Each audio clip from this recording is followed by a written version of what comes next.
Hi, my name is Gerhard Gschwandtner and welcome to Selling Power TV. Today we have the pleasure of speaking with Jeffrey Gitomer. Welcome, Jeffrey. Welcome, Gerhard. You have an interesting shirt underneath the shirt. I do.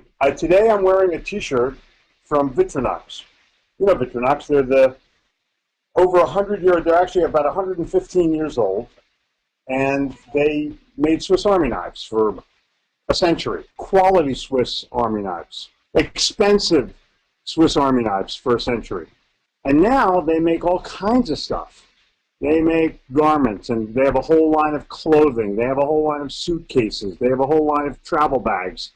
So I question myself about, okay, you're 115 years old, you're 120 years old. How'd that happen?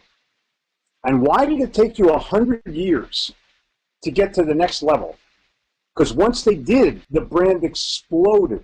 Why did that happen, number one? And number two, how does that relate to the businesses of the people that are looking at this video right now? And the answer is, start with quality. Start with impeccable, unmatchable quality. Because they didn't call it an army knife, they called it a Swiss Army knife. And it was quality. You've got the knife with the little toothpick in it. You got the knife with the little tweezers in it. But the bottom line is, they began with quality. Then they began with a firm financial foundation, their own.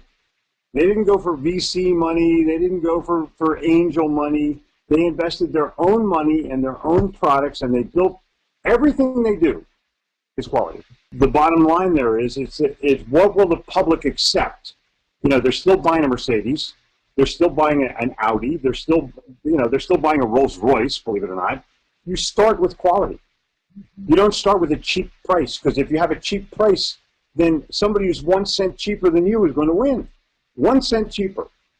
I don't think the Swiss Army knives care about what their price is, but people will always pay that extra money for quality. How can a salesperson become like a Swiss Army knife to the customer? The only way that they can do it, Gerhard, is to be consistent like Swiss Army knife was, with highest quality. Consistent, high quality. So if I make an appointment with somebody and it's for 10 o'clock, I better be there at 9:45.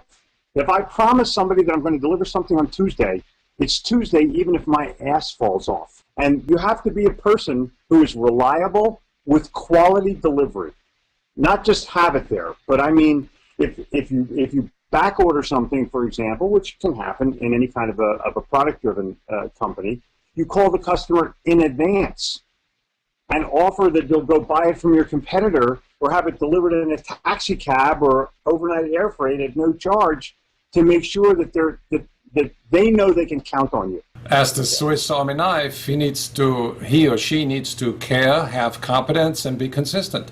I do the same thing with the Starbucks, you know, their green stick. It took them 23 years to come up with that stick. 23 years of business to come up with that stick. They did it at the recommendation of a customer. They didn't even come up with the idea, but I put it in my pocket. I give it out to my customers to remind them to think creatively. Don't overlook the obvious, because boy, that was an obvious one. Yeah, and Starbucks has a website called mystarbucksidea.com where customers can log in and suggest ideas, and Starbucks gets all their customers to co-create their future products. So this is my tip. Go to a hardware store and buy a Swiss Army knife and put it in your pocket and keep it there, or just the littlest one they have, $20, $30, whatever it is, and keep it there. And every day you touch it and you go, you know, my quality better equal this quality. My consistency for 100 years better equal this consistency for 100 years.